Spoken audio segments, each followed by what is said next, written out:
Hey everybody, we are live. It is Sunday, October 13th, 2013. Welcome to the Atheist Experience. I'm Matt Dillahunty, and I'm flying solo, and we've got all sorts of technical problems, and it's all good though, because I've been out for several weeks and haven't been able to participate much in the show, so I'm going to hopefully get to a bunch of different calls today, although I can see from what's already queued up that some of these may be long discussions that I have to kind of cut short. So quick note about the phones. The phone number they'll have up at the bottom of the screen. I can't quite see it, but you can call in. The lines are full right now. We'll try and get through them as quickly as we can. And also, if you're on the phone, if you've just got a question, go ahead and kind of ask the question. We'll try and get an answer. And if there's no need for a follow-up, then we'll move on to other calls. And as usual, we've got 4 lines, and I try to make sure that we keep 2 of them at a minimum open for theists. So if you call in and you're an atheist with a generic question and they disconnect you to make room for a theist, don't feel bad, because that's the reason you were probably watching the show in the first place. So we'll see. But we'll start off. Do I have any announcements that I have to make? Nope. I'll be at Reason in the Rock next weekend. Next weekend? 2 weekends. 2 weekends. Next weekend we're having like a Halloween party thing. But anyway, Kyle in Missoula, thanks for calling the show. Hi. Yeah, you guys hear me? Yeah, you're on the air. Yeah, I was curious about both you. Is Jeff there today? Jeff is not here yet. I'm not sure if he's actually going to make it or not, so I'm kind of flying on my own for now. Okay. Anyway, yeah, I was curious about your. I've heard you describe your stance on free will in the past as maybe sort of leaning towards compatibilism. But I've heard an argument from Sam Harris, which I find more powerful than any other argument I found for something of that gravity. I've used it against, a Mormon, my Christian grandfather, and also, a biology student, and they've all been convinced within inside of like an hour. So the weird thing about this is, back when I was doing nonprofits with Jeff and Russell and Dennis, we did like a 3.5-hour show where we debated free will amongst ourselves. I think that they have redone that recently, so I'm kind of sorry Jeff's not here. Most of us, with the exception of Dennis, have identified primarily as compatibilists, agreeing basically with Daniel Dennett on the subject of free will. I've read Sam Harris's book on free will. I don't have any objections to his argument. I agree with it pretty much in its entirety. And in that little booklet, Sam, his only objection to compatibilism is that he doesn't understand what compatibilists are saying. And he even notes this. He says, I don't really kind of get what it is that they're claiming. And he thinks it's a bit of a cheating with definitions. And I think he's right, and I don't actually have a problem with that. I think I can still pretty much identify as a compatibilist. For those people who are going, what the hell are they talking about? So the question of whether or not we actually have free will is somewhat dependent on how you define free will. And there's a bunch of different notions in philosophy. I think all of us are in agreement that we don't have the sort of libertarian free will that would be touted by various religions. And my favorite book on the subject is probably Elbow Room by Dennett. But I love Sam's book on free will, and I would agree that in the sense that the free will as Sam is basically refuting it, I agree we don't have that. Yeah, so, I would basically, he sort of argues against the free will because people like Dennett and compatibilists say that determinism is compatible with a conception of free will. Yes. But definitely the one that Sam Harris or I would argue against is that, our futures aren't determined. They're not chosen by chance. They're not chosen by a god or some other entity. But we're actually the ones sort of creating them at any moment. And the way that you argue against that one is both by neuroscience, obviously, with determinism. But, you can also get the other way around without solving which of those is choosing. Sure, but I agree with that. Yeah, okay. So, and you can get around any of those, though, by just saying, I'm just going to alert the audience, because I really have never heard anybody else talk about this argument. You really can get all around those without even determining which of those it is. It's just by saying that, every thought that you have simply appears in your mind. And then most people don't really realize this, but think of the phrase cross your mind. Every single thought that you have simply crosses your mind. You can't really take credit for any of these thoughts. Anything you do with them depends on other thoughts that appeared in the exact same way. So I don't really see, and I also think that's a little bit in conflict with compatibilism, because it sort of says that, even though we don't really have free will, even though our futures are really determined, we sort of have to act in a way sort of conducive to an idea of free will, so that we have, moral attachments to each other and things. But when it's really hitting you that close to home, I don't really think that you can just close your eyes. I don't know what you mean there at the end, but like I said, I'm almost entirely in agreement with what Sam says. My thing is that what Dennett talks about is compatibilism. Is he talks about what kind of free will do people want to have? What is it that makes this worth discussing in the first place? Because, and I'm going to agree with Dennett here, or kind of even go further than Dennett does, in that I don't really care. I don't know the various free will concepts. It doesn't really matter to me whether we have them or not. So this idea that we need to act as if we have free will, well, if we don't have free will, then we need to act, or we're going to act however we act no matter what. So, there's no sense in encouraging people to act in a certain way other than we didn't choose, for example, to encourage them. But if we do, then we're going to keep acting that way out of choice. But it doesn't matter to me, because what I deal with is the actual actions that agents take, and it doesn't matter whether this was an act of volition where they made not just a conscious choice, but an act of will to take this action. That doesn't matter as to how we react to it, because you still have a thinking agent who did something, and that action has consequences, and that's what we need to focus on. Okay. Well, I guess I would say that, what is going on in their mind, I would say that even if free will doesn't exist, justice isn't really a good concept, because, really you're just getting back at somebody. You're basically enjoying, harming them because they harmed somebody else. Well, I don't think that, first of all, you're looking at you're saying justice is this idea of harming someone because they harmed somebody else. And I think that's kind of a simplistic idea of justice that I reject. Not necessarily physically. I would say that, justice is, you do this and you get this done to you. You spend this many years in jail. And obviously that, as a practical concern, that's fine.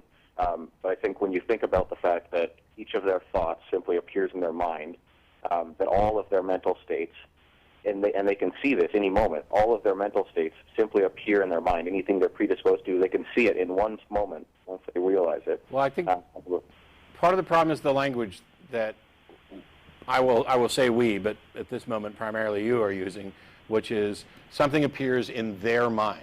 And so there's this kind of dualistic look at them and their mind. And I would say that they are, in fact, their mind.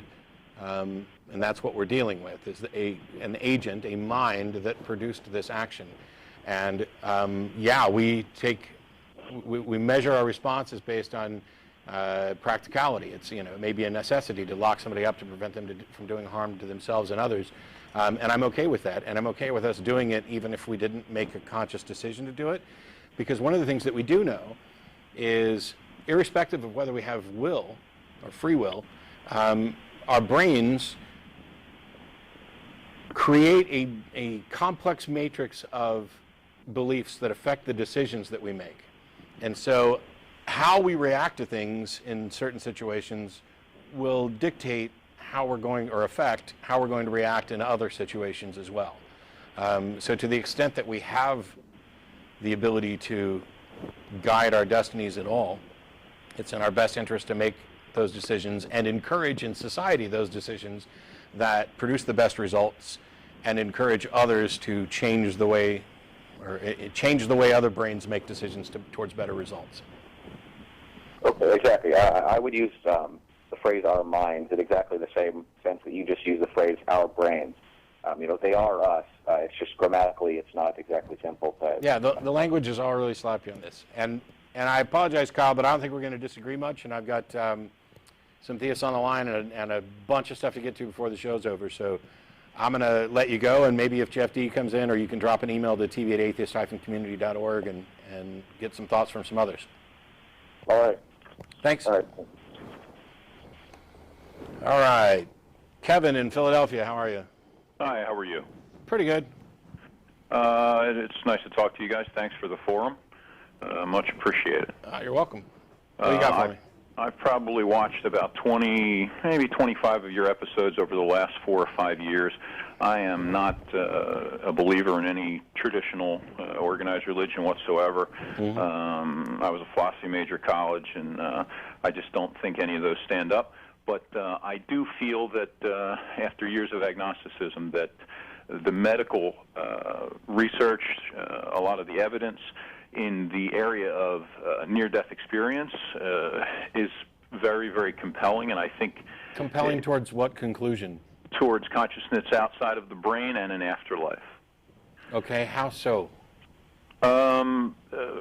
Many reasons, and in many medical journals, the different parts of near-death experiences, as far as people being clinically dead, no gag reflex, no pupillary action, no heartbeat, respiration, brainstem activity, flatlined, and yet they still have experiences. And Do they? What's that? Do they? Well, they have experiences that can be verified out of body, and See, those things. The thing is, you're claiming that they have experiences, and what I see happening is when they are revived, they talk about an experience, but we have no way of knowing whether or not we should place that experience during the time that they were dead, or, first of all, death is a process, and one that we don't necessarily know a lot about. But these sort of out-of-body experiences that people have near death are things that you can actually test. You could, set something up high where you could only see it if you were floating at the top of the room, and see who actually reports that it's there. Yeah. And that isn't something that's actually borne out. What we get are things like, I felt like I was seeing this, and I heard this. Well, whether or not the brain was functioning on some level or not, we don't know.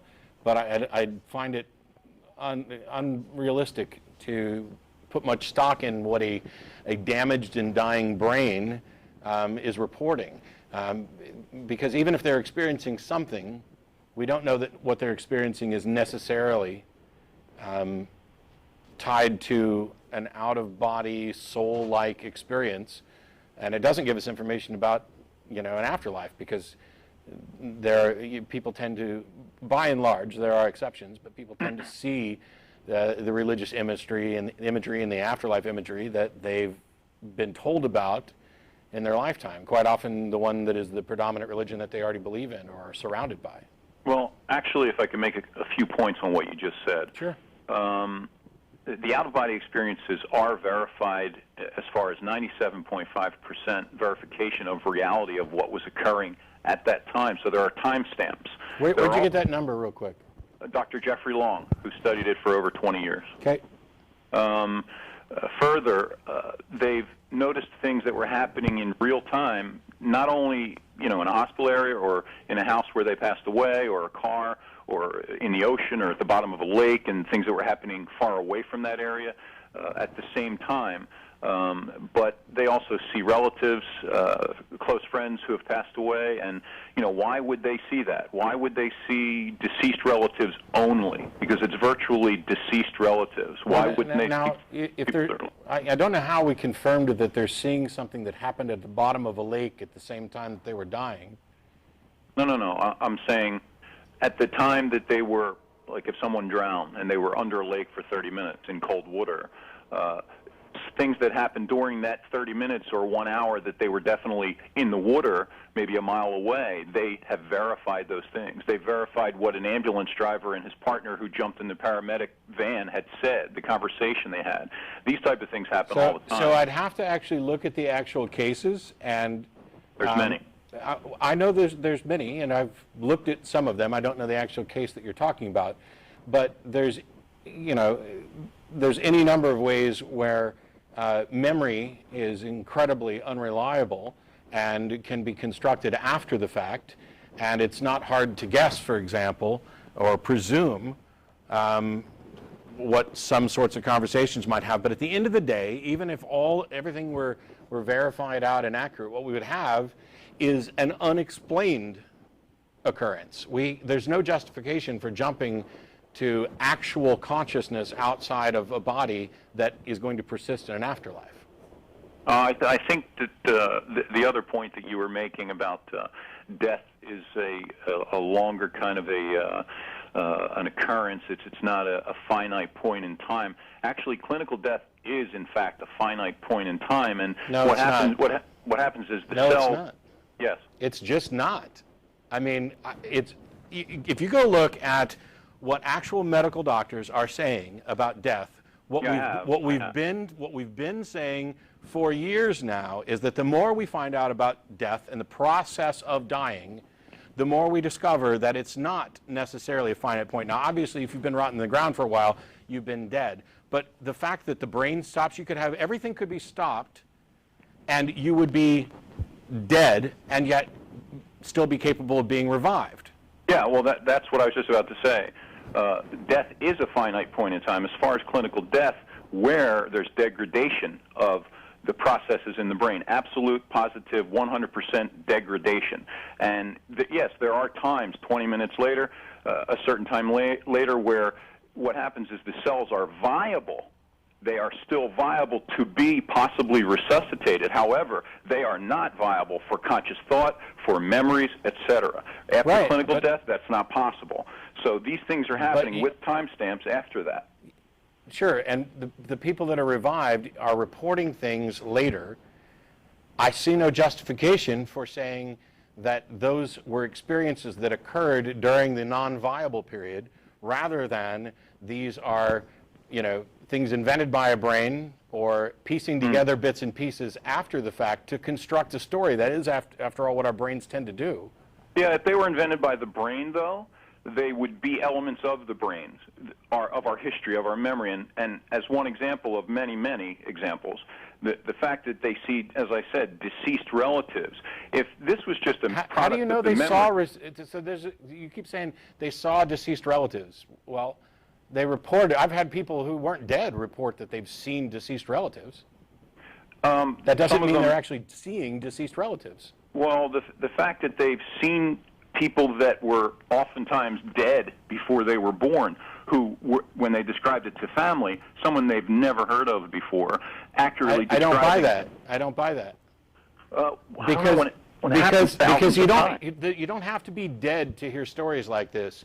I've heard stories, actually, and I'm not going to get them quite right, but from people that I know who, my great-grandfather died long before I was born, and so-and-so had nightmares at night, and they kept having this old man keep coming in and appear to be sitting with them, and there was even supposedly an indention in the bed where that individual sat. And then when they finally tell the story to everybody, oh, well, what did he look like? Well, he kind of looked like this. And then all of a sudden they pull out a picture, and yes, that's the person. But there's no way to confirm that they had this experience and actually saw that individual, rather than that the brain is piecing these things together and manipulating memory after the fact. Okay. How do you set up a study to protect against that sort of thing? Well, I think it validates itself in a much simpler sense when you realize that, you can say, oh, well, maybe they were just dreaming of a deceased relative. And they talk about details when they have known the relative, like, oh, my uncle taught me how to play guitar, and I saw him. He was the first person I saw. So they are definitely seeing this particular person. And if you say it's a dream or hallucination that they're seeing a person, okay, let's say it is. But it doesn't make sense that it is, because... Why not? I'm about to tell you. Because virtually all near-death experiencers are seeing and communicating with only deceased relatives. Now, there's no reason that the brain would, sort out a file of only deceased people. Why? How do you know? Because if it was memories, it would give you memories over millions of near-death experiences. There would certainly be some of them that they were communicating with people that were alive on Earth. No, you just talked about somebody who at the bottom of the lake was talking about seeing what was going on with the paramedics that were out to see them. So it's not all just dead relatives. No. that's seeing things, noticing things when they first, pass away. I said communicating with, once they go through the tunnel or across the lake or... It's the same thing. It's just a claim.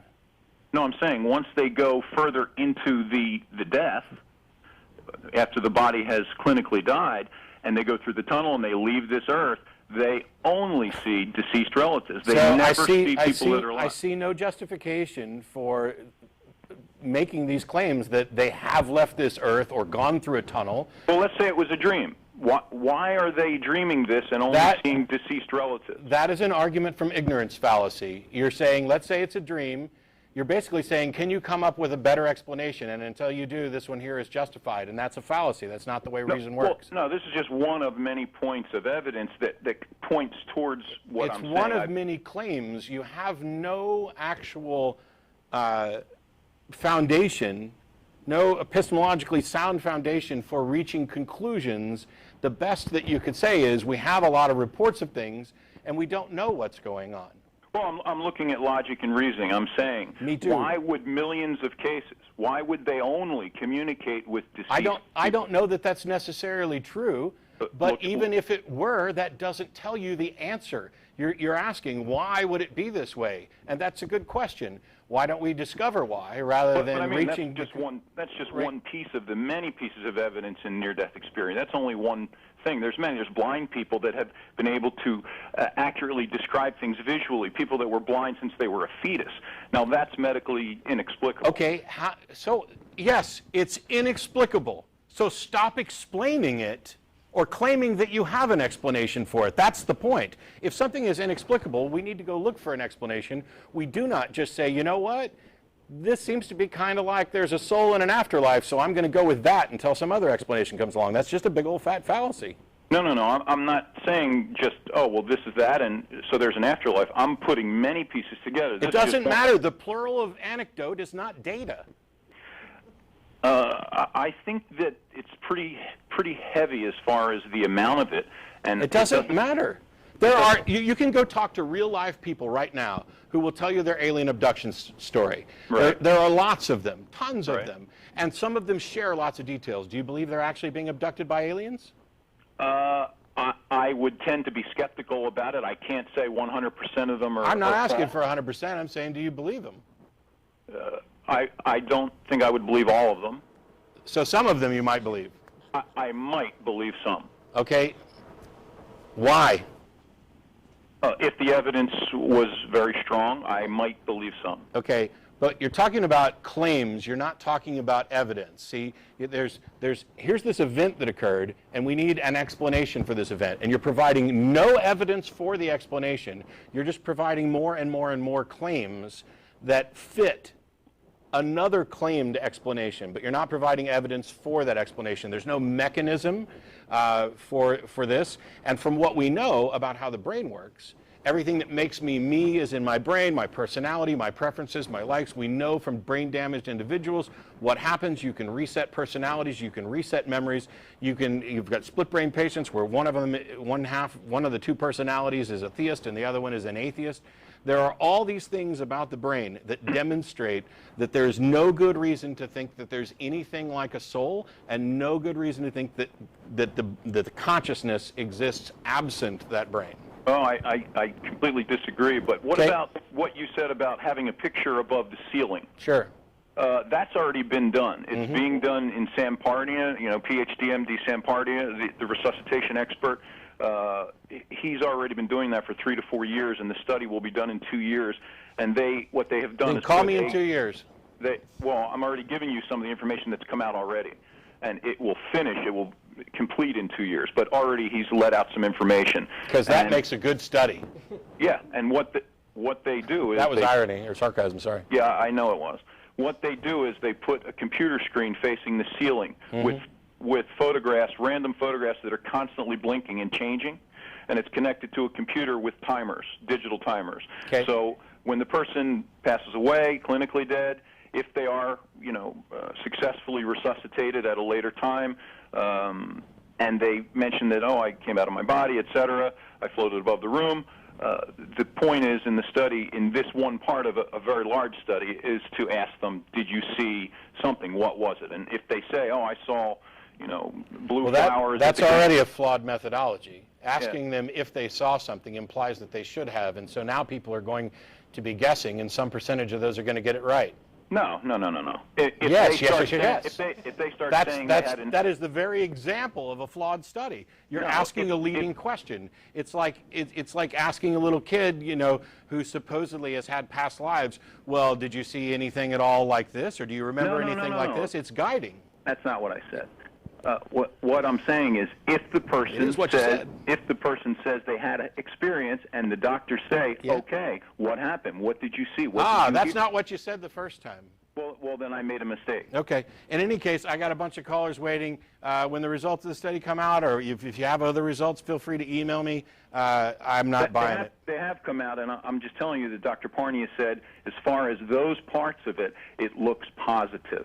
Okay, cool. And I think you can point to all kinds of doctors who will say all sorts of things look positive. But let's get it published. Let's get some peer review on it. Who knows? Maybe they'll get a Nobel Prize for actually discovering this. He's a skeptic. He's always been a skeptic, Dr. I don't care. People claim to be skeptics all the time. That doesn't mean that they're better thinkers. It doesn't mean they're even good at being a skeptic. Mm-hmm. What we need to see is the evidence and have it analyzed by a bunch of people. And at the end of the day, if his study showed that a significant high percentage of people who had reported having these out-of-body experiences were actually accurate in reporting what they saw, that still doesn't tell us what the explanation is. It is just a demonstration that there is now a real phenomena there that we can then go try and study. Well, it would prove consciousness outside of the body. No, we haven't. No, we haven't, because you haven't exhausted all the potential explanations.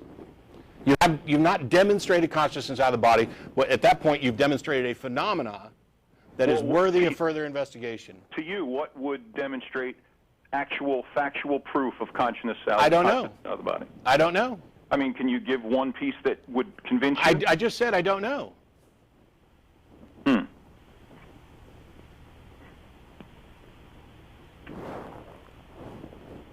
Okay. All right. Well, thanks for the opportunity to talk. Sure. Have a good day. You too. Jonathan in Tallahassee, how are you? I'm doing well. Can you hear me all right? I can, thanks. All right. So I'm a Christian, and I'm calling to better understand the atheist worldview with respect to the scientific method. There isn't one. And so there isn't one, Jonathan. We'll start there. Yeah. So atheism isn't a worldview.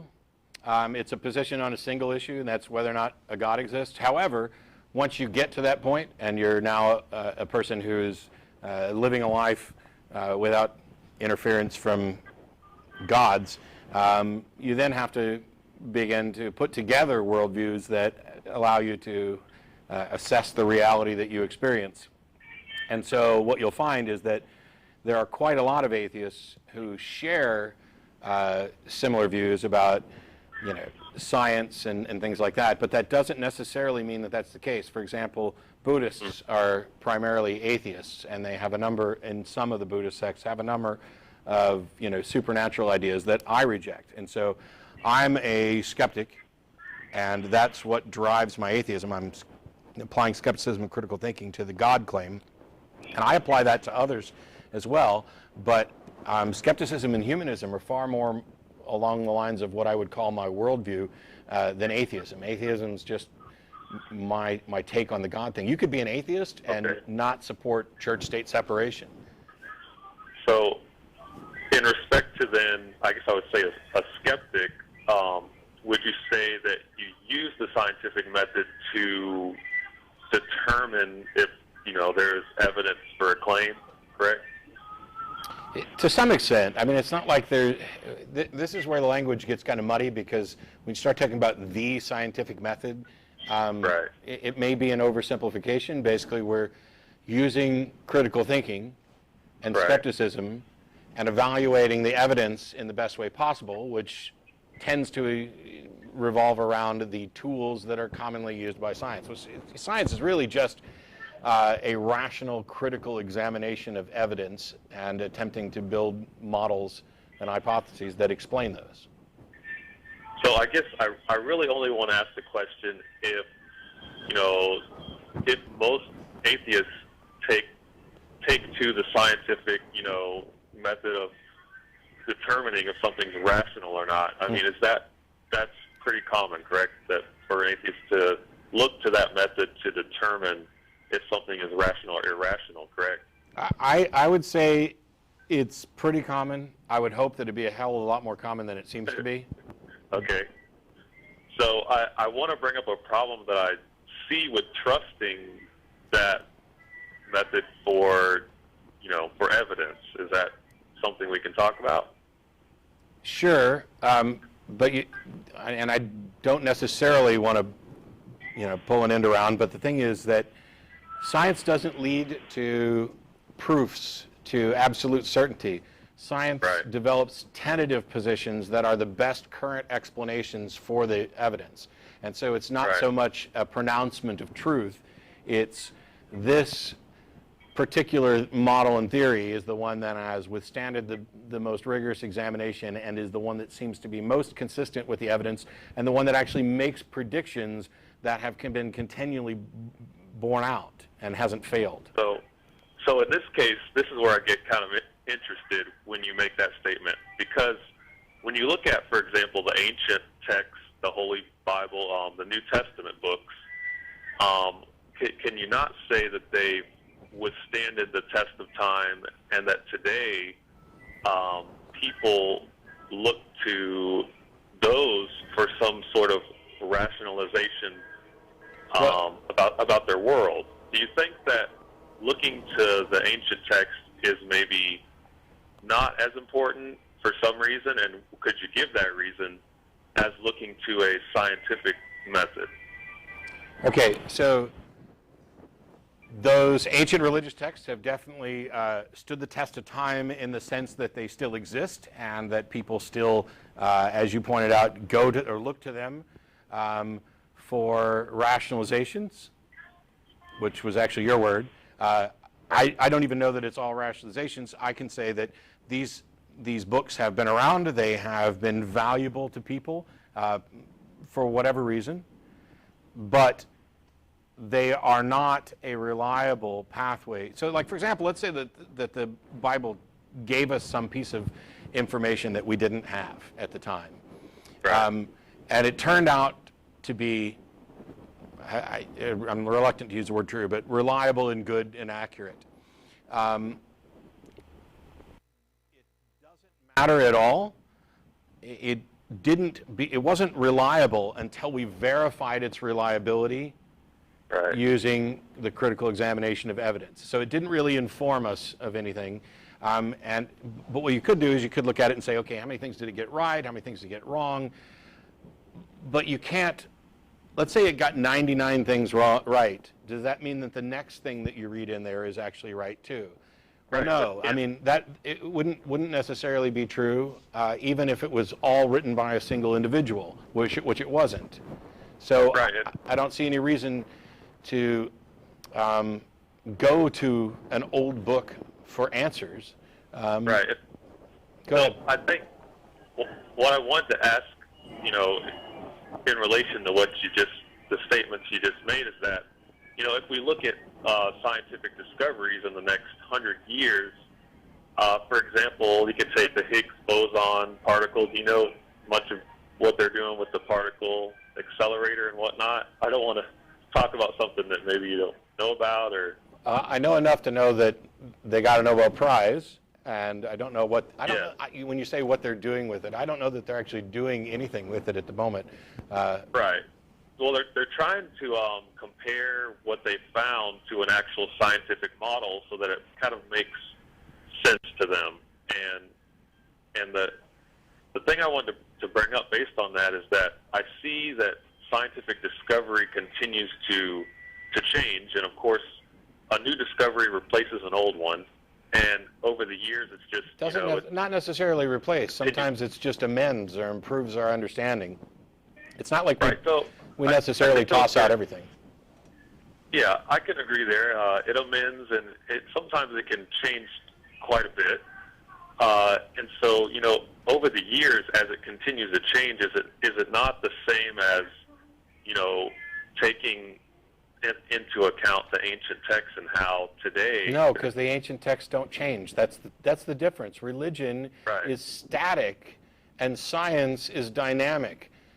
There's no progress when you assert that you know the answer from the beginning. Religion retards progress. The only reason that I give religions any credit for advancing science is that in order to help spread their religion, many religions were responsible for building places of higher learning that allowed and in some cases encouraged scientific exploration, and in many cases discouraged scientific exploration. We need to look no further than Galileo and what the church did to him. So it sounds like to me that it would be for an atheist to even consider looking to an ancient text, as in the Holy Bible, as an irrational, way to interpret their world, as opposed to looking at, the way, even though science is dynamic and continually is going to change, that would be a more viable, source of how you'd want to look at your world. And would that make sense? That'd be the method. You see, one of the things is that you can examine the claims, whether they come from an old book or a new observation. And so we can examine, for example, the claims in the Bible and see if they, bear out scientifically. They don't, or they don't tend to, in any remarkable sense. Okay. So the last thing I wanted to, or kind of like an analogy I wanted to make was, for example, going back to the discovery of, the Higgs boson, supposedly particle and whatnot, as they're trying to apply it to one of their scientific models, is it not that, they didn't invent the original particles, as in, I'll say they didn't cause or create the original particles that they're testing. And it kind of makes me think about the movie The Matrix, where, someone is on the outside looking in who does know how the original particles were caused or created. And that's where the real knowledge is located. And so in the case of looking to the Holy Bible or the ancient text for an understanding of your world, how could you not know if you didn't try? And that's kind of where I've been going as far as, understanding why, an atheist would reject that. Why wouldn't you at least try to look for some answers? Okay, so first of all, I don't know what makes you think that atheists haven't tried. Maybe you don't realize, I was a fundamentalist Christian for more than 25 years and was studying to become a minister. So it's not just a matter of trying. I actively believed those things. I gave them up because the evidence did not support it wasn't rational to continue believing those things. Now you're looking at this as if, the Bible could be viewed as the story from the person standing outside looking in. Well, you have no good reason to think that that's actually the case. I don't know how you're distinguishing between that being the case and some other holy text being the case, but the other one is you've already made an assumption that could be fundamentally false, which is that there's any way for anything to be outside looking in. There may not be any outside, and if there is an outside, that doesn't mean it can contain a thinking agent, and even if it does, that doesn't mean that thinking agent is in any way responsible for the reality we experience. So you're just accepting a whole bunch of things and looking in there to try to find, let me look through this and see if I can make science seem to fit with what the Bible's saying, and that's not scientific. So that leads me to a huge question, and it's, how do we truly know that something in this life that we didn't cause or create, is impossible or is not? I don't know what you mean. Well, let me try to rephrase the question. So, you're saying that I'm making an assumption, and I agree there. But in that case, can you not assume that, the science that maybe an atheist would look to understand their world is really, they're really knowing nothing. They're getting nothing from it. It's kind of like the quote, "I know that I know nothing." I don't know if you've heard that quote, but I'm afraid I still don't know what you're actually getting at. So let's back up to my analogy. From the outside looking in on a scientific discovery, for example. Outside of what? So I was talking about a scientific discovery, the Higgs boson supposed particle, and from there I said, well, they think they've discovered something, but because we didn't cause or create those particles that they're testing, they really can't 100% know, right? That they've really discovered something. No, apart from the issue of solipsism and whether you can absolutely know anything, they're as confident that they actually discovered something in this case as they are with pretty much any other discovery. Right. And so I guess I feel like that's what not my argument, but my question and my wondering boils down to is 100% knowing. You're not going to. So this idea of 100% certainty is pretty much a useless red herring. There's virtually nothing that we know with 100% certainty outside of esoteric labels and things like that.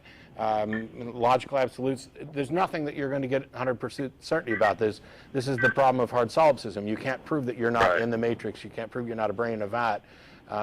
Although I tend to think that there's good arguments against that, not the least of which is that it would be incredibly arrogant of me to presume that I've written in my head every great song and great poem and, and also all the crappy ones too, So it's more plausible, and as a matter of practical necessity, I have to act as if there are other minds because that's what I directly experience.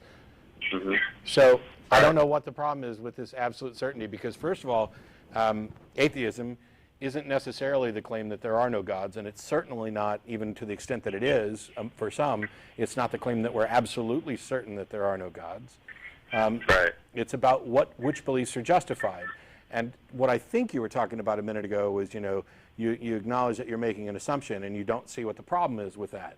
And the problem is that in order to be intellectually honest, you would have to make, or consistent, you would have to make similar assumptions for other similar categories, which would put you in a position of cognitive dissonance where you are simultaneously accepting contradictory and mutually exclusive claims.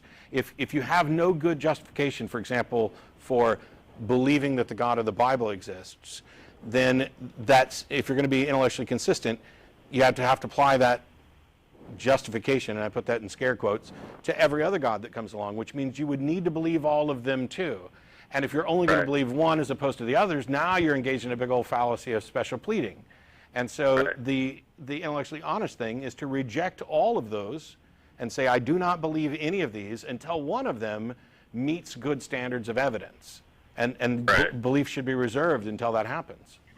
And so that kind of goes into something else. I mean, the standard of evidence that you just mentioned there, well, I mean, would you say the standard of evidence is, subjective to the ancient text, as in it says, if you trust, or it says believe, but, in the Greek, believe and trust mean the same thing. If you trust, and, you'll have eternal life, or you'll have a new life, right, in Christ. But at the same time, you're looking at it from a different perspective of maybe your own rational methods, correct? Mm-hmm. Instead of taking it for how it's asking you to accept it, as in it's asking you to just trust each day, right? So I don't know. That's where I feel like the conversation would go. My concern is that people might think that this is a good idea or that this is a no-risk proposition. Oh, I'm just going to trust that, I have an afterlife. Well, I care whether or not we actually do have an afterlife. I can't possibly believe it until I have good reason to do so. This trust that you're talking about is kind of akin to literally blind faith, and believing something with no good reason at all. And when beliefs don't live in a vacuum, they live in your brain. And every belief you have potentially affects other beliefs you're going to make and other decisions you make. And so if you've made this decision for really bad reasons, you may be in a position where you are more likely to make similar decisions based on similar bad reasoning. And while your belief in an afterlife may or may not have a dramatic effect on your life, those others might.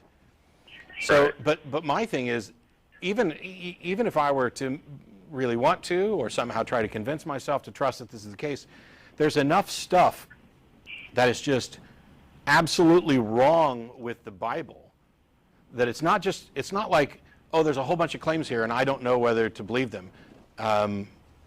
There are claims there that are just immoral and false and outrageous and absurd. And if I were, for example, if I die and I find that I'm standing in front of some God and it turns out that he's the God represented in the Bible, the first thing I'm going to want to ask is, does the Bible accurately reflect your character and wishes? Because if it does, I don't want anything to do with you. Because that's a book that, you know, I say it almost every week now, sanctions slavery. I mean, as this is what God says is okay. Doesn't ever correct that. Doesn't come back and say, you know, when Jesus shows up, he doesn't say, hey, by the way, all that stuff that you guys thought that God meant about slavery, you got that wrong, and you really shouldn't own people as property, and you really shouldn't buy and sell people, and you really shouldn't beat them, you know, as long as they don't die within a couple days. There's no correction along those lines. And, you know, I've gone through the Sermon on the Mount and done a verse-by-verse deconstruction to show which verses are good evidence, which verses are good statements, and which ones are bad or harmful. You know, there's... I mean, it seems inconsistent with who God is throughout the entirety of Scripture for him to... What seems inconsistent? For him to promote any sort of slavery. No, it doesn't. That's the point. I personally haven't looked into those scriptures. I mean, from one thing I do understand that I think that an atheist in their mind maybe doesn't see is that in order for good to persevere, and for basically people who were burning their children and committing, you know, things that were obviously against God's, you know, wishes and commands. There was no choice but for certain people to no longer be, and for other people to continue to be. Oh, really? So the infinite, the eternal, all-wise, all-powerful creator of the universe can find no other better solution than to send a band of thugs to kill the people who don't like him? Well, no, you can't put it that way. Now you've got to look into it for what it really is. You just said that this is what had to happen. Well, we're also getting into a bit of a free will thing at this point, to really be honest, because the heart of a human being. Look. How could you say that the heart is going to change, right? Look. If you're God, and you're writing your commandments, wouldn't you write, "Don't own other people as property"? And if you didn't, if that was an oversight, would you ever encourage them to write down that, as a matter of fact, you can and should, and here's who you should enslave, and here's how much you should pay for them? I mean, the Bible doesn't just, like, overlook this. It gets it exactly backward. And if your argument is that it was necessary for them to enslave other people on the planet because, I don't know, they were immoral and didn't like God, then that's kind of a weak God, first of all, and an immoral one. Because if you're going to give people the free will that you seem to think is necessary here, and then you want to extract punishment for them exercising it in the wrong way, how free is that? Yeah, I think you have a point to an extent, I would say, because I feel like we've reached into the whole idea of free will. To me personally, is a very mysterious subject. And to try to say that God, you know, you can just you can't just throw out there, in my opinion, that God, gave them free will, and then he knew what they were going to do, and then, because of that, he comes back and has to punish them. Like, I just don't think we can wrap our minds around that process. Well, I think we can a little bit. I think we can a little bit. So, for example, to an extent. So, for example, Jonathan, do you believe that God created everything? I believe he created every natural thing. Yes. Okay. Do you believe that he had decisions about what kind of universe he could create, or was this the only one? I'm sure he had decisions. Yeah. Okay. Do you believe that he has foreknowledge of the future, perfect foreknowledge, knows what's going to happen later on?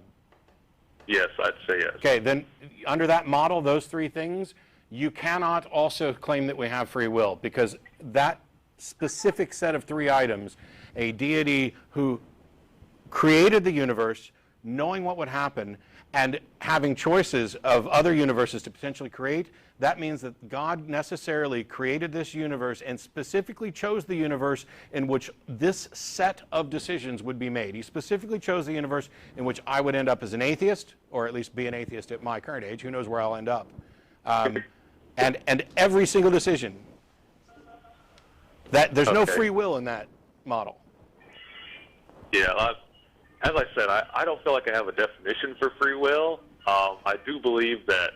I don't think there's a definition of free will that matches any. You can twist it up pretty good, and you're not going to get over that. Yeah, on the subject, I can't say much about it. But from what I understand, I really do agree with those who would say, slavery is inconsistent with who God is. How can they possibly say that if the only thing that we know of what God reportedly is this book that describes his character and portrays what his commandments are, what his wishes are? How could anybody possibly claim that this is inconsistent? I mean, people try to claim that, also try to claim that, that he's just a loving God. Well, the entire Old Testament is pretty much a comedy of God's errors and anger. He creates two people, sticks them in a garden in the most absurd situation, says, don't eat from this tree. I realize that he was probably a first-time parent in this scenario, but I think even the dumbest parent would know what was going to happen there. And so he has to punish them and exile them. And then the whole world goes to hell shortly thereafter. And so he picks out, the most righteous man in his family and decides to build a ridiculous boat, which isn't seaworthy and couldn't hold all the animals. And then he's going to flood and kill everything except for this family, at least if you go for a global flood, which we know scientifically just is absurd, and no other civilization seemed to notice this global flood. So it must have been a local flood, which doesn't actually solve the problem of sin. And then right after Noah, you've got a couple hundred years where they do this massive population growth, and they're building a Tower of Babel, which I don't know why God would be even the slightest bit bothered. This was clearly the mindset of these ancient people, that God lived somewhere up in the sky, even though modern theologians say no, that's not it at all, because clearly we can travel to the moon. I don't know if we waved to God on the way past, and that fails and falls apart. And so then God decides, instead of trying to save everybody, he's just going to pick out his one favorite tribe who happened to be enslaved, and I'm pretty sure they should have realized that there was a problem with slavery, and goes through this incredible scenario of, we're going to give all these plagues, and every time Pharaoh wants to actually let them go, God comes down and specifically hardens his heart so that he can show off a bit more. Oh, no, I want you to let him go, but I'm not going to let you make that. He violated Pharaoh's free will. It's explicitly there. No. He hardened Pharaoh's heart so that he couldn't do it, gets all the plagues out of the way. Then these 3 million Jews, for which there's no evidence that they were ever enslaved in Israel or in Egypt. There's no commingling of. And by the way, if they held hand to hand, the number of Jews that were there, they could have stretched from Egypt to Canaan in the first place. They're led across all these miracles and everything else. Miracles that would wow anybody living today. They get to Mount Ararat. Moses is gone for 40 days, and those guys say, screw that God, we'll make another one. This guy can't do anything right. And yet he specifically chose this universe where he knew he was going to have to keep failing and keep killing and keep failing and keep killing until he picked out his little special group and sent them around to keep failing and keep killing. And then there's this empty period, and he decides, you know what, I'm going to take human form, come down, sacrifice myself to act as a loophole for rules that I created that I can't circumvent. I mean, it is logically absurd. Yeah, I think the one thing that I think can help you with an understanding of it would basically be, if you've ever seen the show The Walking Dead, I don't know if you've seen it, there's one episode where they catch, a zombie and he's in this barn, and they're basically keeping him in there. And, I don't remember how the show turns out, but basically the point I'm trying to make from this is that if you were a father and, there's someone who's obviously has an evil intent, and you put them in chains or you put them in a jail somewhere, to keep them from, exploiting that evil intent on others, then you can see a reasonable point to doing that, to keeping the person in jail. This isn't jail. This isn't jail. I'm not. We're almost completely out of time, and I'm just not going to allow this. This isn't jail we're talking about. It specifically says owning another human being as property that you can pass on to your children. That part's in Deuteronomy. You don't get to come back kind of after the fact. I have one last question because we're almost out of time. How did you determine that God is the good one and Satan is the evil one? How did I determine that God is the good one and Satan is the evil one? I don't know if I ever mentioned that. I'm not sure why you're asking. But well, you keep arguing that that basically there's this God who's trying to do the good stuff. Do you believe that God is the good one and Satan is the evil one? I believe that Satan became Satan because he made a bad choice, but I'm not. I mean, he influences evil. He likes evil. How did you figure out that he? Well, we're completely out of time. They're putting the credits up. I gotta let you go, Jonathan. Thanks for the call. Maybe try again next week, and think about how you figured out God's the good one, because I don't see the justification for that, especially when you list off the things that are supposedly in his character. But he loves me, but he doesn't seem to show it in any way other than murder and mayhem. That's it for this week. We'll maybe see you next week. I'm not sure if I'll be here.